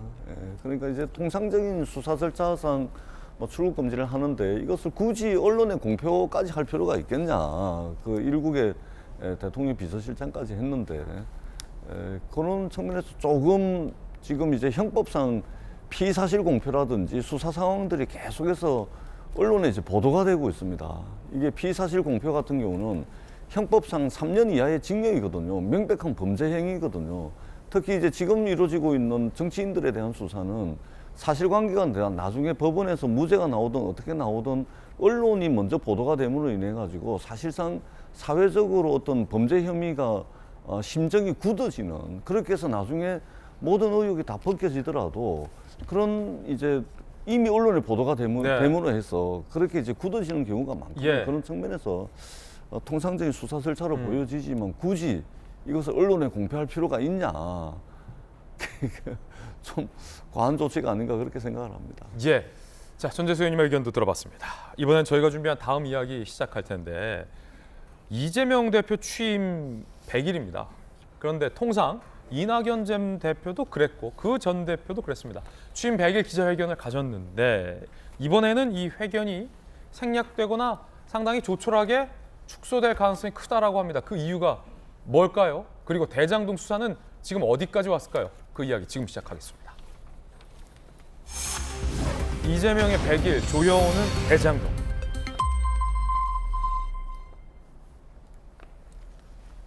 이른바 대장동 일당들이 재판의 주요 증인으로 출석하면서 진술들을 이어가고 있습니다. 이번에는 남욱 변호사가 대장동의 최종 결정권자는 이재명 시장이었다. 모든 게 이재명 뜻대로 됐다라고 이야기를 했습니다. 김만배 씨 측 변호인이 남욱 변호사에게 신문을 했어요. 지난 2일 재판에서 사업 관련해서 성남시가 모든 재반 사정을 고려해 결정했냐라고 묻자 과정할 수 없지만 최종 결정권자는 이재명 대표였다. 이 대표 의사에 따라 모든 게 이루어졌다라고 남욱 변호사는 얘기했습니다. 사업의 법적 권한은 모두 성남시에 있느냐라고 하니까 네라고 남욱 변호사는 이야기를 했습니다. 남욱 변호사가 한 언론과의 인터뷰에서 이렇게도 얘기했어요. 책임지지 않으려는 자. 의미심장한데 어떤 뜻일까요? 대장동 사업 관련해 자신의 책임을 줄이려는 사람이 있고 책임지지 않으려는 자가 있다. 그러니까 지금 대장동 일당과 누군가를 지금 겨냥해서 얘기합니다. 자신의 책임을 줄이려는 사람이 있고 뭐 김만배 씨 아니냐 뭐 이런 얘기도 나오고 있고 책임지지 않으려는 자가 있다. 이재명 시장 아니냐, 이재명 대표 아니냐 이런 분석도 있습니다. 단순히 알았나 몰랐나가 아닌 누가 주도했나 문제로 봐야 한다. 누가 어떤 역할로 가담했고 얼마만큼 책임져야 하는지 밝혀질 것이다. 라는 의미심장한 이야기를 했습니다. 김수용 교수께서 볼 때 언론인의 시각으로 책임을 줄이려는 자가 있다. 그리고 책임지지 않으려는 자가 있다라고 남욱 변호사가 이야기를 하고 있는데 뭐 누구를 겨냥했다고 보십니까? 말씀하신 대로 책임을 줄이려는 자는 김만배 씨 같고요. 책임을 지지 않으려는 자는 이재명 대표, 당시 성남시장 같은데요. 사실 지금 이 이야기를 정말 한 100번째 하고 있는 것 같은데 이 대장동 사건의 최종 인허가권자는 성남시장이었던 이재명 대표죠. 그러니까 도장을 찍은 사람이 이재명이라는 얘기입니다. 그렇기 때문에 돈을 주는 입장에서는 누구에게 돈을 주던 간에 최종 목적은 이재명의 도장이에요. 그걸 보고 돈을 준 거예요. 그런데 이제 이재명 대표는 뭐 유동규 선에서 이걸 끊으려고 하거나 정진상 선에서 이제 끊으려고 하겠죠. 나는 모른다. 어쨌든 밑에 사람들이 돈을 받았는지 내 수족이 돈을 받았는지는 모르겠지만 나는 모른다라는 게 아마 지금 이재명 대표의 입장일 거예요. 그럼 참 신기하죠. 남욱이 돈을 준 거를 전혀 모르는 상태에서 여러 도장을 찍었는데 그게 번번이 대장동 일당들에게 항상 돈이 많이 가는 쪽으로 도장이 찍힌 거예요. 이게 설명이 안 되잖아요. 어떻게 독립사건인데 이재명 대표가 찍는 도장마다 남욱이 돈을 떼돈을 버는 도장을 찍었겠습니까? 이건 사실 설명이 안 되죠. 그렇기 때문에 아마도 검찰에서는 이 돈이 정진상에까지 흘러갔다면 이거는 이재명에게 영향을 미칠 수밖에 없는 정치 공동체였다라는 표현이 그래서 나온 거고 사실 생각해 보세요. 맨 처음에 이재명 대표는 당시 성남시장일 때 대장동을 한국의 베버리 힐즈처럼 만든다고 했었어요. 그러니까 저층에 부촌을 만들겠다고 했더니 민간업자들 입장에선 이게 고층 아파트가 돼야 돈을 많이 벌 수 있는데 베버리 힐즈라니 무슨 말이냐 해가지고 이재명 쪽에 이거 안 된다라고 했더니 바로 그 결정을 바꿔서 다시 고층 아파트로 바꿨거든요. 남욱 측의 어떤 돈을 주는 목적과 이재명 대표의 도장에 아무 상관이 없이 별개의 사건으로 독립적으로 이루어진 사건이라면 왜 항상 찍는 도장마다 남욱과 그 일당들이 돈을 벌어주는 쪽으로 도장이 찍혔을까요? 이건 설명이 안 되기 때문에 책임을 지지 않으려는 자는 지금 이재명이고 꼬리를 자르려고 하지만 이 정치 공동체로 돈이 어쨌든 유동규든 정진상까지 갔다면 결국은 이재명의 도장을 찍어내게 하기 위한 돈이었고 이재명도 그래서 도장을 찍었다라고 보는 게 여러 가지로 합리적으로 설명이 된다라는 거죠. 김연아 의원님, 일단은 관계자들의 진술 상황을 좀 요약해 보자면 김만배 씨는 일단 입을 다물고 있는 것 같고 1차적으로 돈을 만들어서 이재명 대표 측에게 줬다라고 하는 사람이 남욱 변호사는 내가 이렇게 만들어서 이렇게 줬다라고 얘기하고 있고 그 돈을 전달받은 유동규 씨도 진술을 하고 있어요. 이거 정진상, 김용, 이재명 대표의 두 양측근에게 줬다. 그리고 남욱, 유동규 두 분의 진술은 이게 다 선거 때 필요했던 정치 자금 등이 포함되어 있다라고 공통적으로 진술하고 있습니다만 고 1단계, 2단계 돈이 전달되는 과정 1단계, 2단계까지는 됐는데 2단계에서 3단계 이거 받았다는 정진상 김용부원장 그리고 그 뒤에 이재명 대표는 다 부인하고 있는 현재 그런 상황이에요. 정리를 해보자면. 그러니까 쭉 지금까지의 상황을 정리해 보면 아직 돈이 구체적으로 이재명 대표 측에 다 흘러간 것 같지는 않습니다. 그러니까 이제 작년 9월에 대장동 사태가 이게 이제 터지면서 사실은 흘러가야 될 돈이 다 가지를 못했고 일부 그 주기로 했던 돈의 일부가 지금 대선 경선 과정에서 흘러간 걸로 이제 정황이 포착이 되고 있는데요. 제가 이제 남욱 변호사 입장에서는 책임을 줄이려는 자와 또 책임을 지지 않으려는 자 이렇게 보이지만 제3자가 봤을 때는 형량보다 수익을 지키려는 자, 또 형량과 수익을 형량은 조금 유지하되 수익 자체를 조금 더 지키려는 자. 그래서 이게 사실은 돈과 굉장히 관련이 있다고 생각이 됩니다. 대표적으로 김만배 씨는 한 일에 비해서 수익이 굉장히 많습니다. 그리고 그것이 지금 이재명 측 인사들을 대신해서 대리 소유하고 있었다고 지금 추정이 되고 있는데요. 지금 가만히 생각해 보니까 자기 것이라고 우겨야 유리한 입장이에요. 그러니까 이제 이 부분은 수익을 지키려는 자, 형량보다 그렇게 되고 남욱 씨는 실제 사업을 많이 기획을 했던 사람이죠. 저는 이재명 성남시장이 당시에 공영 개발을 하려고 했던 의지에 대해서는 인정을 합니다. 그런데 이걸 바꾸게 된 데에 남욱 변호사의 역할이 굉장히 컸었고 이분은 자기의 노력보다 지금 수익이 적다고 생각하는 거죠. 그러다 보니까 이대로는 내가 수익도 다 날렸는데 형량까지 다 내가 뒤집었어? 이건 용납할 수 없는 겁니다. 유동규 씨는 제가 봤을 땐 돈을 전달만 했던 것 같아요. 그래서 결국 보니까 지금 돈이 없어서 국선 변호사를 임명해야 될 정도로 하다 보니까 유동규 씨 자체도 실제 받아야 되는 돈은 남아있는 게 아니라는 생각이 들고요. 김용, 그다음에 정진상 실장, 이재명 지금 당대표 같은 경우에는 경선 자금을 받고 나머지는 받지 못했는데 이분들은 지금 돈보다는 정치적 생명이 더 중요한 상황이 되다 보니까 이 돈을 부인할 수밖에 없는 이런 좀 복잡한 관계에 있는 것 같습니다. 자, 김연아 의원님 의견입니다. 그런가 하면 유동규 전 본부장이 국선 변호인을 선임했다. 뭐 빈 얘기도 나옵니다. 이거 어떤 얘기일까요? 불법 대선자금 의혹 사건 재판 국선 변호인을 선임했다. 지난 10월 석방후 고충을 토로했답니다. 한국일보 보도에 따르면 월급 1,000만 원씩 받았는데 남은 게 3,000만 원이고 빚은 7,000만 원이다. 관련 검찰 수사도 변호인 없이 받았다. 대장동 일당 800억 자산 동결에도 유동규는 재산이 없어서 제외됐다. 나머지는 뭐 유동규 씨 이야기니까 그렇다 쳐도 재산 동결 과정에서 재산이 없어서 제외됐다. 정혁진 변호사님, 이 부분을 전 주목하는데 국선 변호인을 쓸 수도 있고 안 쓸 수도 있고 하는 문제인데 대장동 800억 자산 동결 때 유동규의 재산이 없어서 제외됐다. 이 부분은 진짜로 재산이 없다라는 건데 앞서서 이제 민주당 관계자들이 천화동인 1호의 막대한 수익금은 다 유동규 거다. 이렇게도 반박하지 않았습니까? 네네. 근데 자산이 없다고요? 안 준 거죠. 유동규 거라고 하기는 했으면서도 돈을 주지 않았기 때문에 실제로 유동규 그 수중에는 돈이 한 푼도 없는데 근데 남욱 변호사가 몇 억씩 줬다면서요, 유동규 본부장한테. 그 돈 어디 간 겁니까? 제가 봤을 때 둘 중에 하나예요. 첫 번째는 유동규 본부장 입장에서는 428억 중에 최소한 3분의 1 정도, 미니멈 4분의 1 정도는 내 돈이 된다라고 생각을 했을 거예요. 그러니까 지금 내 주머니에 돈이 한 1,000만 원 있단 말이에요. 그냥 막 쓰는 거예요. 어차피 나한테는 뭐 100억이든 200억이든 돈이 들어올 거니까. 그래가지고 아마 지금 그랬는데 그 돈이 들어오지 않은 거예요. 그러니까 내 수중에 돈이 한 푼도 없는 거고.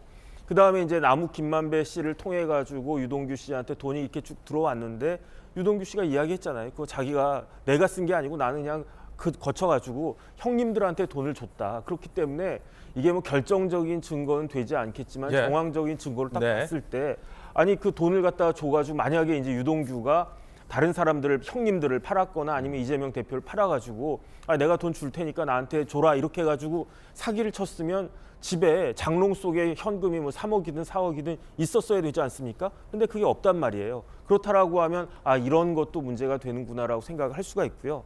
그다음에 우리나라 형사소송법 33조에 보면요. 이게 범죄가 아주 중대하거나 이제 피고인이나 피의자가 구속됐을 때에는 반드시 변호사를 선임하도록 되어 있어요. 그런데 지금의 유동규와 같이 형편이 굉장히 어려울 때에는 제가 대법원 예규 찾아봤거든요. 월 평균 수입이 270만 원이 안 되면 270만 원 미만이면 국가에서 국선 변호인을 대주도록 되어 있단 말이에요. 그러니까 유동규 입장에서는 지금 나이가 50대 중반인데 징역 10년 받으면 65살, 20년 받으면 75살이란 말이에요. 이게 전 재산을 털어서라도 어떤 좋은 변호사를 선임을 해야 될 필요성이 있는데도 불구하고 진짜로 돈이 없다라고 하는 것을 밝혀주는 그렇군요. 거 아닌가 싶고, 그 대법원 예규대로 하면은 한 달에 200만 원도 제대로 지금 수입이 없다라는 그런 이야기가 아닌가 싶습니다. 예. 국선 변호사도 그냥 나 안 쓸래 해서 안 쓸 수 있는 게 아니다. 네. 기준이 있다. 그 기준에 부합해야만 국선 변호인이 선임이 된다. 그 정리를 갖다가 하면은 중대한 범죄인 경우에는 반드시 변호사가 있어야 되는데 내가 사선 변호사를 선임할 수 없으면 나라에서 국선 변호사를 붙여주는 거죠. 수사를 보면 유동규 씨에 대한 수사도 지금 진행이 잘 되고 있는 것 같고, 검찰 입장에서는 남욱 변호사도 이야기를 하고 있고, 남은 게 이제 김만배 씨와 김용 부원장에 대해서는 구속 기소를 했고, 정진상 실장도 구속 기한이 얼마 안 남았으니까 기소를 할 걸로 보이는데, 정익진 변호사님 보실 때는 이재명 대표도 검찰이 소환 혹은 뭐 구속영장 청구 어떻게 전망하십니까? 일단 남욱 변호사의 증언을 떠나서요, 제가 성남도시개발공사의 조례와 정관을 보고 또 봐도 대장동 사업은 이재명 대표의 것이었어요. 그다음에 이재명 대표가 옛날에 이렇게 문제가 터지기 전에 뭐라고 이야기했냐면 설계자라고 그러지 않았습니까? 그다음에 또 뭐라고 그랬냐면 제가 옛날 기록 같은 걸 쭉 봤더니 이재명 대표가 나는 법률가다, 나는 변호사다, 그렇기 때문에 대장동 관련된 모든 계약서들을 일일이 다 꼼꼼히 봤다라고 본인이 스스로 이야기를 했어요. 그런데 이러한 사정에서 남욱 변호사의 증언은 적어도 제가 봤을 때 다른 건 모르겠고 적어도 이재명 대표의 업무상 배임죄에 대해서는 거의 못을 박다시피 한 증언이다. 저는 그렇게 생각을 하거든요. 배임죄가 뭐냐면요, 자신의 임무를 배신한 행위를 처벌하는 게 배임죄란 말이에요. 그런데 타인의 사물을 처리하는 자, 성남시장이란 말이에요, 임무에 위반되는 행위를 했어요. 어떤 위반되는 행위를 했냐면 대표적으로 초과이익 환수 조항을 삭제하라고 했잖아요. 초과이익 환수 조항은 믿져도 본전이거든요. 초과이익이 나면 내 거고 안 나면 말고거든요. 그러니까 이 조항을 넣으면은 성남시한테 무조건 이익이 되고 빼면은 무조건적으로 성남시한테 불이익이 되는 거란 말이에요. 그렇게 해가지고 재산상 이익이 뭐 이제 이재명 대표 측에서는 이재명 대표한테는 돈 한 푼 들어간 게 없다라고 이야기했지만 재산상 이익은 본인한테만 귀속되는 게 아니고 제3자 다른 사람을 돈 벌게 해줘도 업무상 배임죄가 된단 말이죠. 그냥 딱 봐도 지금 대장동 일당한테 4천억에다가 뭐 3천억에다 해가지고 1조 가까운 돈이 들어갔기 때문에 검찰이 구속 수사하시라고 보십니까? 그렇죠. 그러니까 제가 봤을 때는 이거는 그 남욱의 증언은 여러 가지 정황에다가 스스로 이제 그 일당이 그렇게 이야기를 갖다 한 거니까 업무상 배임죄는 그거 빠져나갈 수 없을 것 같고, 여기에다가 돈까지 받았으면 그러면 이제 뇌물죄가 되면서 또 다른 국면으로 차원이 틀려지는 것이다. 그러니까 정익진 변호사께서 보실 때는 이재명 대표에 대해서 검찰이 구속을 시도할 거다. 그렇죠. 배임 혐의 등등. 네네. 그래서 이제 배임죄는 이제 메이드가 된 거고, 여기에 이제 뇌물죄든 다른 것들을 더 확인해가지고 그런 다음에 조치를 하지 않을까 하는 생각이 개인적으로는 듭니다. 야당 대표에 대해서의 어떤 구속 수사는 매우 워낙 이례적인 상황 속에 있습니다만, 전 재수님께서는 어떻게 전망하십니까? 아니, 우리 정 변호사님께서 아주 확신에 차서 이렇게 말씀을 하시는데, 검찰이 1년 6개월 동안 거의 2년 가까이 지금 수사를 하고 있거든요. 예. 그런데 지금 아직까지 확실한 물증이나 드러난 게 없는데 어떻게 그렇게 확신에 차서 말씀을 하시는지 저는 잘 알지를 못하겠다, 이 말씀을 드리고, 이건 간단한 겁니다. 지금 여러 재판이 진행이 되고 있는데요. 그러니까 지금 이제 남욱 씨라든지 김만배 씨라든지 유동규 씨가 출소를 하고 난 뒤에 지금 여러 가지 진술을 하고 있고 재판이 진행이 되고 있습니다. 예. 그런데 이게 그 2020년도 10월 달에 있었던 정영학 씨 녹취록을 가지고서 이분들이 구속이 되고 기소가 돼가지고 재판이 쭉 진행이 되어 왔는데, 정권이 바뀌고 새 수사팀이 들어서면서 이분들이 출소를 해가지고 지금 진술을 하고 있는데, 이전에 정영학 녹취록과 완전히 반대되는 진술들을 지금 하고 있는 거거든요. 그럼 이것은 뭐냐면 현재 수사팀이 이전 수사팀의 수사 결과를 탄핵을 한 겁니다. 예. 탄핵을 한 거잖아요. 그러면 이전 수사팀의 수사는 뭐고 지금 수사팀의 수사는 뭐냐 도대체. 그러니까 대장동 1기 수사팀과 지금 수사팀의 수사는 뭐냐. 그렇죠. 그렇기 때문에 저는 재판에서 증거와 물증이 나올 거라고 생각을 합니다. 현 수사팀에 의해서. 네. 그것이 아니라면은 이게 이상한 사건이 되는 거죠. 그렇기 때문에 민주당의 입장은 뭐냐면 이전 수사팀과 현 수사팀이 사실관계를 서로가 서로를 탄핵을 하고 있는 상황이기 때문에 결국은 특검을 하자. 이것이 이제 민주당의 입장인 것이거든요. 지금 수사팀이 수사 결과를 내놓는다 하더라도 어떤 정치적 독립과 정치적 중립성을 보장받는 수사라고 누가 믿겠습니까? 그러니 이제 특검 이야기를 하는 것이거든요. 그래서 저희들이 기왕에 이제 재판이 진행이 되고 있는 것이기 때문에 검찰이 확실한 물증과 증거를 법정에서 제시를 하면 저는 이 문제는 사실관계가 드러날 거다. 예. 그렇게 생각을 합니다. 자, 그런가 하면 취임 100일을 맞는 이재명 대표 측이 취임 100일 기자회견을 생략할 가능성이 크다라는 보도도 나왔습니다.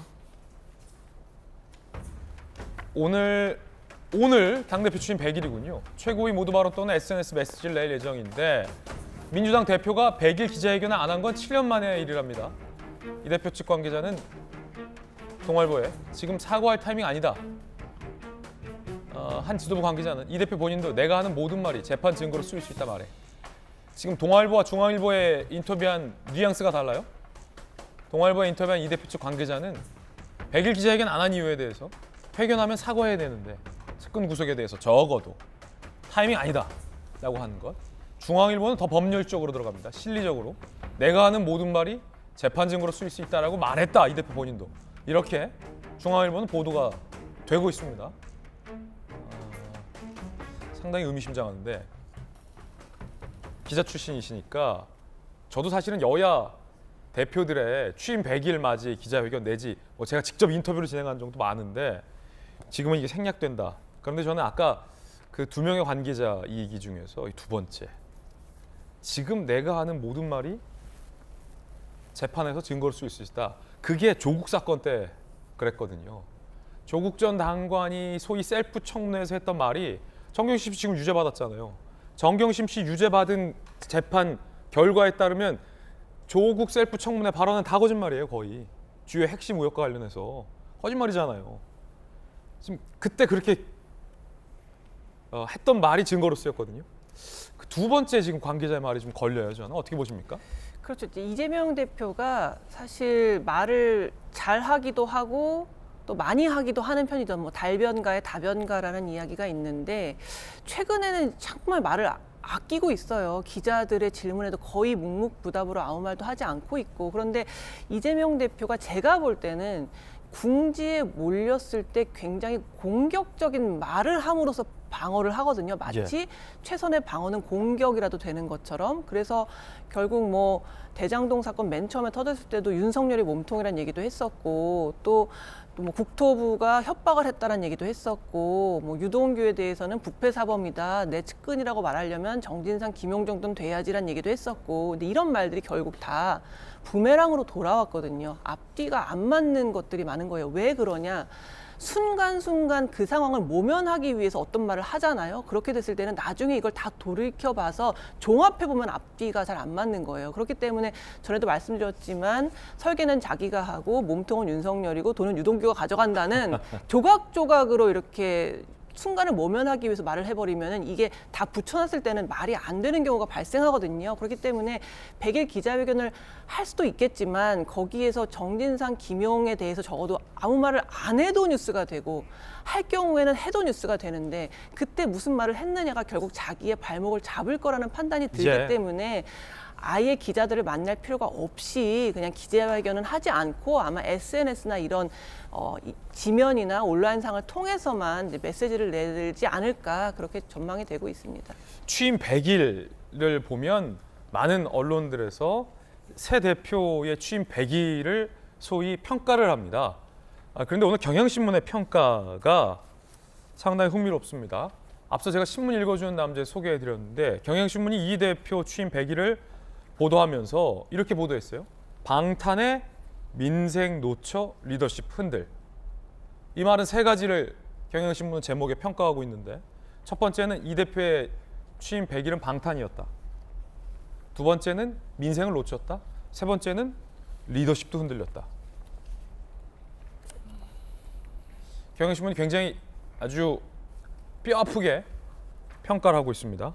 전재수 의원님, 경향신문의 민주당 대표 취임 100일에 대한 평가 어떻게 보십니까? 그렇습니다. 지금 어렵고 힘든 상황입니다. 예, 어렵고 힘든 상황이고 지금 이 상황이 이제 이렇게 나아갈 수도 또는 뒤로 물러설 수도 없는 굉장히 좀 난처한 상황은 이제 사실입니다.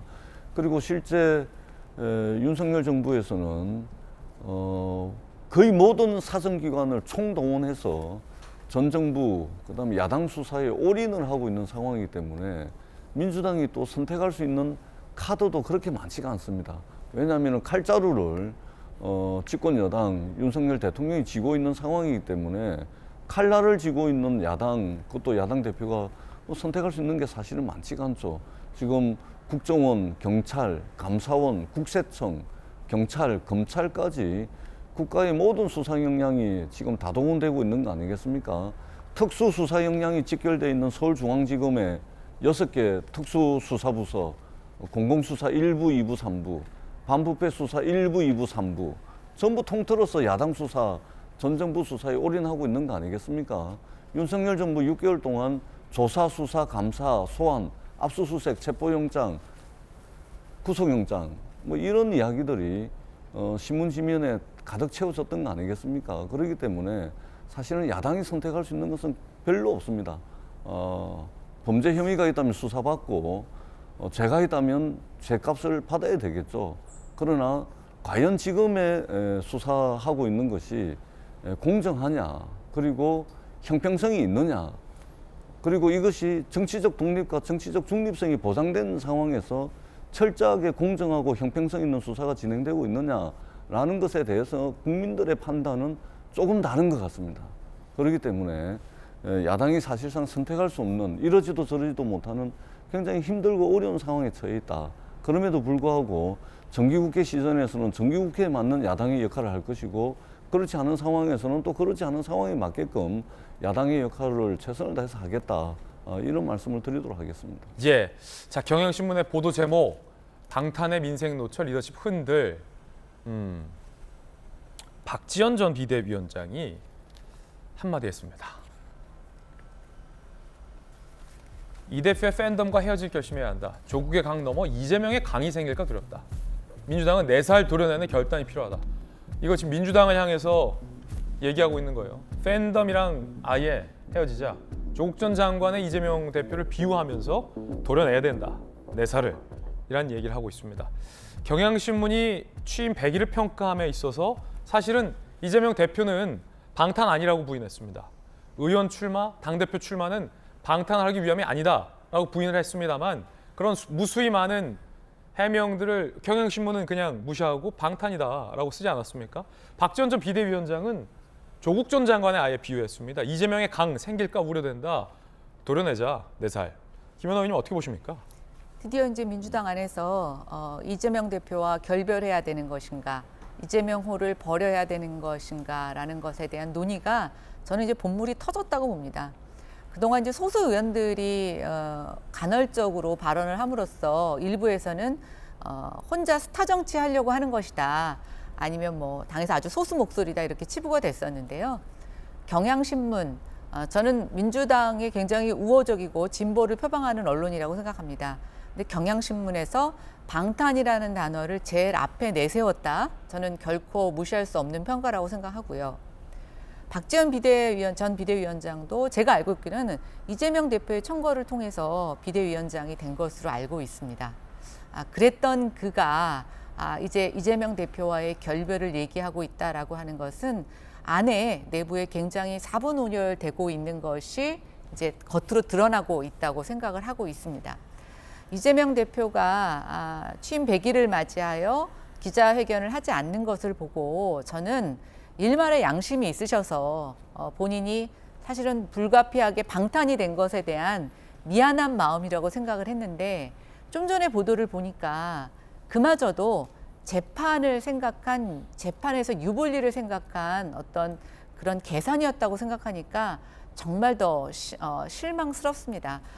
이렇게 제가 민주당 밖에 있는 사람이 실망스러우니 이재명 대표를 당대표로 선출한 민주당 안에서는 얼마나 배신감이 있겠어요. 전재수 의원님 지난번에 주식 투자한 것 같고 실망스럽다고 얘기를 하셨는데 저는 민주당 모든 의원들이 이재명 대표의 어떤 이런 사사건건 대장동에 관련된 속속들이 사정을 모른다고 생각합니다. 다만 이재명 대표를 믿었고 이재명 대표가 억울하다고 생각을 했었는데 지금 점점 드러나는 것은 이재명 대표의 모든 발언이 거짓이었구나라는 것으로 드러나고 있기 때문에 참 아쉽지만 이게 지금 민생을 챙겨야 될 거대 야당이 국정에서 굉장히 분열되고 오히려 여당을 견제하기보다는 서로의 어떤 그런 다툼으로 더 빨려 들어가지 않을까 걱정이 됩니다. 자, 김연아 의원님 의견 들어봤습니다. 이번엔 저희가 준비한 다음 순서입니다. 뜨거운 소식 3가지 모아봤습니다. 첫 번째 소식부터 살펴보시죠. 한동훈 장관입니다. 한국갤럽의 여론조사 결과 장내 정치 지도자의 각각 이재명 대표와 한동훈 법무장관이 언급됐습니다. 보시면 수치는 차이가 큽니다. 이재명 대표가 23%, 한동훈 장관이 10%, 홍준표 시장이 4%, 안철수 의원이 3%, 이낙연 전 총리가 3%, 오세훈 시장이 2%, 유승민 전 의원이 2%, 이준석 전 대표가 2%로 언급이 됐습니다. 이재명, 한동훈 요 두 분이 두 자릿수의 장내 정치 지도자 선호도, 소위 지지를 받았습니다. 한동훈 장관 본인은 아니라고 했는데 국민의힘 안팎에서도 계속해서 한 장관의 정치 대비에 대한 언급이 계속되고 있습니다. 한 장관의 정계 진출 관련된 발언들 한번 들어보시죠. 차기 지도자 적합도에서 우리 한 장관님이 여권 주자에서 1등이에요. 이렇게 되는 거예요? 장관이 도리를 아는 분이라면은 나를 좀 빼달라. 이 의사표명해야 됩니다. 그래서 제가 여기서 뭐 빼달라 말라 이거 자체가 오히려 더 호들갑 떠는 것 같다는 생각은 좀 듭니다. 혹시 출마할 계획을 가지고 계신가요? 저는 그런 생각이 없습니다. 출마 안 하실 건가요? 저는 그런 생각이 없다는 말씀을 드리겠습니다. 제가 지금 여기서 왜 그런 말씀 드려야 될지 모르겠습니다만 지금 현재 그런 생각이 없습니다. 자, 이제 민주당 의원님들 입장에서는 지금 출마하려고 이러는 거 아니냐라는 어떤 잽을 날려야 하는 거고, 사실은 이건 뭐 공격과 수비가 뻔히 정해진 질의응답입니다. 졌다 대고 한동훈 장관이 설마 출마 생각이 있어도 예, 저는 출마합니다 라고 말하는 사람이 어디 있겠습니까? 물어봐봤자 어차피 답은 같은 거고, 또 한 장관은 지금 법무부 장관으로서 또 정신없이 업무를 하고 있기 때문에 출마에 대한 고민을 할 시점도 타이밍도 아닌 것은 맞기 때문에 당연히 저런 질문과 답변은 예상됐던 터였는데 이 여론조사 흥미롭단 말이에요. 김수영 교수님, 여론조사는 가만히 놔두질 않는군요. 그렇죠. 한동훈 장관을 계속해서 언급해서 지금 한동훈 장관이 여론조사상에서 굉장히 차기 지도자 중에서 아주 유력한 사람으로 떠오르고 안 있습니다. 한다는데 10%예요. 본인은 뭐 출마할 생각 없다라고 하는데도 사람들이 원하고 있다라는 거죠. 특히나 이 조사 같은 경우에는 주관식으로 이루어졌다고 해요. 그렇기 때문에 보기를 주고서 누구를 고르세요라고 한 게 아니라 누가 적당하냐고 말을 해달라고 했을 때 사람들 뇌리 속에 한동훈이라는 인물이 있기 때문에 이렇게 응답을 할 수 있었다는 주관식이에요. 거죠. 차기 정치 지도자로 누가 적합하다고 생각하십니까? 네, 뭐 1번 누구, 2번 누구가 아니고 그냥 이름을 대라는 거죠. 내 이름 될 수도 있는 거예요. 그런데도 거기서 한동훈이라는 이름을 떠올렸다라는 건 그만큼 사람들의 뇌리 속에 이 사람이 차기 지도자로 어떨까라는 생각을 평소에 이제 했다라는 얘기인데, 전에도 말씀드린 적 있지만 굉장히 이제 한동훈이라는 어떤 인물 자체의 매력도 물론 있겠지만 한동훈이라는 인물이 가진 그 함의가 무엇이냐, 사람들이 굉장히 합리적이고 이성적 판단을 하는 사람을 원한다는 거죠. 사실 지금 보기에 나온 다른 정치인들은 옛날부터 정치를 했던 사람들에 대해서는 굉장히 좀 염증을 느끼고 있다라는 거예요. 그리고 어떤 정당, 이념의 논리에만 휩싸여서 합리적이지 않고 이성적이지 않은 논리를 펴는 이런 식의 관행에 대해서 사람들이 염증을 느끼고 있다라는 그런 분명이 아닐까. 그래서 이제 한동훈이라는 이름을 떠올리지 않았을까 하는 생각이 듭니다. 박용진 의원이 지난번 출연했을 때 박용진 의원이 이렇게 얘기했어요. 전재수 의원님, 한 장관 한번 국회의원 해봐라. 해봐야 이게 얼마나 어려운 일인지 알 거다. 그러면서 본인이 강북 지역구에 출마한다면 두 팔 벌려 웰컴이다 라고 했는데, 똑같은 질문 드리겠습니다. 만약 한 장관이 전재수 의원 부산에 출마한다, 뭐 어떤 입장이십니까? 강북은 국민의힘 후보들에게 힘든 곳이죠. 힘든 곳이죠. 예. 부산은 국민의힘 후보들에게 편하고 쉬운 곳이죠. 이 전재수니까 지금 재선하고 있다. 예. 그러니까 박용진 의원이 강북에 오라는 것은 험지에 오라는 이야기인데. 험지에 오라는 얘기죠, 사실은. 강북이 아니라 어떻게 좀 한 강동구 정도. 강동 갑자기 구체적인 지역이 튀어나왔어요. 강동구 정도에서 박용진 예. 한동훈 붙으면 그럼 실력으로 누가 이기든지 간에 실력으로 이겼다라고 그렇죠. 평가를 해줄 것 같습니다. 그렇죠. 예. 근데 제가 한동훈 장관은 출마할 겁니다. 아, 그렇습니까? 아니 그럼요. 지금 이제 법무부 장관인데 사실은 정치를 하고 있는 거 아닙니까? 예. 정치를 하고 있는 것이죠. 그다음에 국회에서 사실은 이전에 보지 못했던 국무위원의 모습을 보이고 있는 거 아닙니까? 국무위원은 어떻든 국회에 오면 국회가 이제 감독기관입니다. 견제하는 기관이죠. 국민으로부터 부여받은 권력을 가지고서. 근데 이제 이전에 보였던 국무위원의 모습이 아니죠. 그렇기 때문에 저는 100% 뭐 정치를 할 거라고 보고 있고, 지금 여론조사상 10% 나오는데 오히려 제가 볼 때는 좀 적게 나오는 것이 아닌가. 오히려 적게 나온다? 그럼요.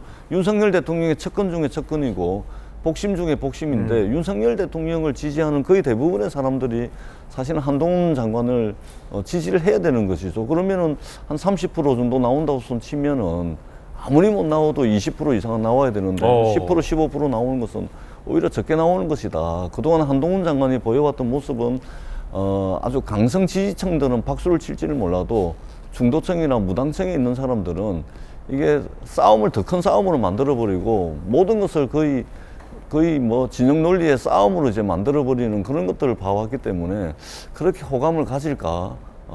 오히려 지지율만큼 비호감도가 더 반대쪽에서는 생기지 않을까 그런 생각을 합니다. 국민의힘 관계자들의 한 장관 정계 진출과 관련된 언급들 한번 들어보시죠. 이미 정계한 인물들이 뜨거운 남자가 돼 있지 않습니까? 총선설, 전당대 대표설 뭐 이런 것들이 나오는데 불가능하다고 볼 수는 없죠. 굉장히 정치적 자산을 한꺼번에 많이 갖추고 출발하는 그런 정치인이 될 것이고 정도가 유망하다고 보죠. 전도가 유명하고 치어리더 같은 분이 나와서 그런 분이 또 선거 분위기를 확 이끌기도 하거든요. 그게 한동훈 장관이 될 수 있다. 그럴 수도 있겠고. 한동훈 장관에 대한 정치색을 입히는 건 좀 자제했으면 좋겠다. 그렇게 되면 지금 수사하는 게 정치적 수사냐 이런 도마에 오를 수 있고, 그래서 이런 이야기를 저는 안 하는 게 한동훈 장관 돕는 거고 윤석열 정부 돕는 것이다. 당 내에서 좀 주의보를 내려줬으면 좋겠어요. 지지율 본 김에 정당 지지도도 하나 보겠습니다. 함께 보시죠. 자, 한국갤럽 같은 한국갤럽의 지지도인데 국민의힘이 35, 민주당이 33, 오차범위 내입니다. 오차범위 내이기 때문에 뭐 어디가 어디를 앞섰다 이렇게 평가하는 거는 의미가 없습니다만 이 그래프의 패턴이 조금 뒤바뀌었다라는 정도는 보실 수 있을 것 같습니다. 정당 지지율까지 함께 봤습니다. 뜨거운 소식 함께하고 있습니다. 이번에 두 번째 소식 살펴보겠습니다. 자, 차량에 누군가가 쇠구슬을 쏘고 있습니다. 이거 무슨 일일까요? 파업을 강행 중인 화물연대가 조합원이 이 파업에 동참하지 않는 비조합원 차량 2대를 향해 새총이 추정되는 도구로 쇠구슬을 쐈습니다. 위험천만한 행위입니다. 파업이 지금 사회적인 논란 가운데 있는 가운데 이런 일들까지 이제는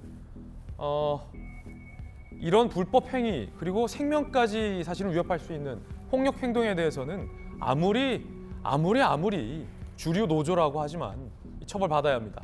차량 앞 유리, 안개등 파손, 운전사 1명 유리 파편에 목덜미까지 긁혔습니다. 노조원 3명 중 A씨가 구속됐습니다. 자, 맞은편 차도에서 검은색 승합차 뒷좌석의 한쪽 팔이 창밖으로 나왔죠. 쩍 하는 소리와 함께 화물차 앞에 유리가 이렇게 갈라졌습니다. 운전자는 유리 파편에 목덜미가 긁히는 찰과상을 입었습니다. 목덜미가요? 3분 뒤에 같은 승합차 한쪽 팔을 내민 채 지나가자 또 다른 화물차의 안개등이 깨졌습니다. 그런데 자, 이렇게요.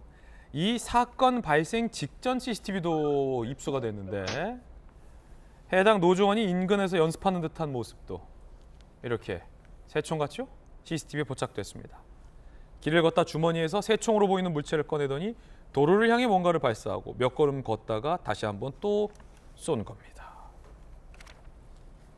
정혁진 변호사님, 네네. 이런 불법 행동과 폭력 행동 왜 당신들은 파업에 동참하지 않느냐라는 건데 이런 행동들이 반복되면 반복될수록 이들이 주장하는 파업의 정당성이 떨어지는 거 아니겠습니까? 일단 그걸 떠나가지고요. 굉장히 위험한 겁니다. 왜냐하면 자동차 운전자를 갖다가 폭행하거나 상해하면 일반 폭행이나 그 상해죄하고 비교할 수 없을 정도로 형량이 올라가요.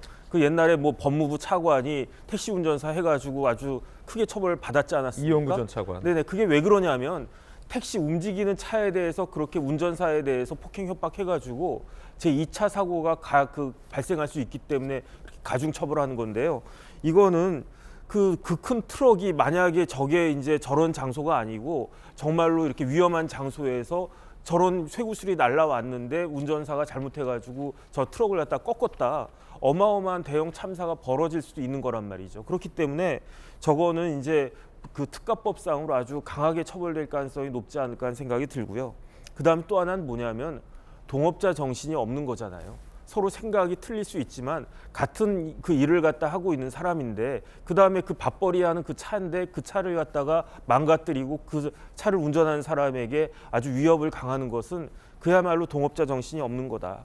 그다음 업무 개시 명령에 대해서 이런저런 이야기가 많은데 업무 개시 명령 아니 나는 자영업자인데 왜 나한테 업무 개시 명령을 갖다 내리느냐 말이 안 되는 거거든요. 왜냐하면 제가 돈이 있어가지고 화물 자동차를 산다고 해서 제가 그 영업을 할 수가 없는 거예요. 그거는 그 자격이 있는 사람만, 그 특허가 있는 사람만 그 자격을 갖다 주는 거기 때문에 그 사람에 대해서 마치 이제 개인 택시처럼 그렇기 때문에 그런 그 특혜를 갖다가 국가에서 줬으니까 거기에 따른 사회적 책임을 부담하라고 하는 게 업무 개시 명령인데 이런 것들에 대한 공적인 의무나 그 책임감 같은 것들도 전혀 없는 행동이기 때문에 이 부분에 대해서는 아주 유감이고 강력한 처벌이 뒤따라야 될 것으로 판단이 됩니다. 예, 정익진 변호사님 의견 들었습니다.